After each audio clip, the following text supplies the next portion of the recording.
Breaking news ప్రకాశం జిల్లాలో ముండ్లమూరులో భూ ప్రకంపనలు కొనసాగుతూనే ఉన్నాయి. వరుసగా 3 రోజులుగా భూ ప్రకంపనలు సంభవించాయి. సరిగ్గా 10 గంటల 35 నిమిషాల సమయంలో ఈ రోజు మరోసారి భూ ప్రకంపనలు వచ్చాయి.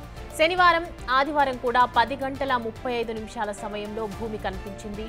3 రోజులుగా భూమి కంపిస్తుండటంతో ప్రజలు ఆందోళన చెందుతున్నారు.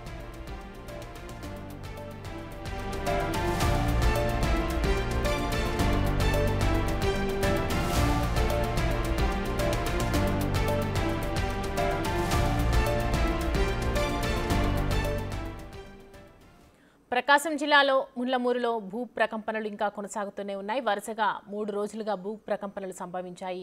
ఇదే అంశానికి సంబంధించి మరిన్ని అప్డేట్స్ మా ప్రతినిధి అందిస్తారు. భూ ప్రకంపనలు వస్తూనే ఉన్నాయి. జయరాం, మొన్న తెలంగాణలో కూడా మనం హైదరాబాద్లో రీసెంట్గా చూసాము. దీనికి సంబంధించి అప్డేట్స్ ఏంటి? సౌమ్య, ప్రకాశం జిల్లా దర్శి నియోజకవర్గంలో వరుసగా 3 రోజుల నుంచి ఈ భూ ప్రకంపనలు చోటు చేసుకుంటున్నాయి. ప్రధానంగా ముండ్లమూరు మండలంలో ఈ ఘటన చోటు చేసుకుంటుంది. ఈ రోజు 10:35 ఈ సమయంలో కూడా 2 సెకండ్ల పాటు భూమి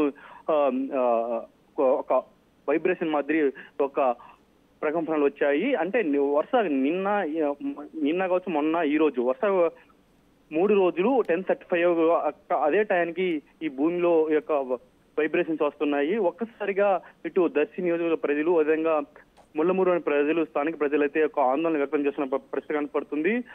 ఈ వరుసగా 3 రోజులతో పాటు అదే టైంకి అయితే అక్కడ భూమిలో ఈ ఒక వైబ్రేషన్స్ రావడం వల్ల ఒక్కసారిగా అయితే స్థానిక ప్రజలు అక్కడ ఆందోళన వ్యక్తం చేస్తున్న పరిస్థితి కనపడుతుంది.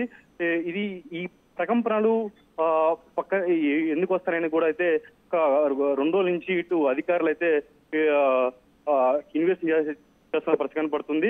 అంటే దర్శి నియోజకవర్గం పక్కనే ఉల్లకమ్మ నది ఉంటుంది. ఆ నది ఆ ప్రాంతంలో అంతర్గత మార్పుల వల్లనే ఆ లోపల ఇలాంటి ఘటనలు ఇటు చోటు చేసుకుంటారని ఒక పక్క శాస్త్రవేత్తలు చెప్తున్న పరిస్థితి కనపడుతుంది. అయితే వరుసగా ఒక్కసారిగా వెంటనే 3 days కంటిన్యూగా ఒకే టైంకి రావడం పట్ల అయితే ఇటు ప్రకాశం జిల్లా ప్రజలు, అదేవిధంగా దర్శి నియోజక ప్రజలు అయితే ఒక ఆందోళన వ్యక్తం చేసిన పరిస్థితి కూడా అయితే ఒక పక్క ఇక్కడ కనపడుతుంది. Thanks for the updates, Jayaram.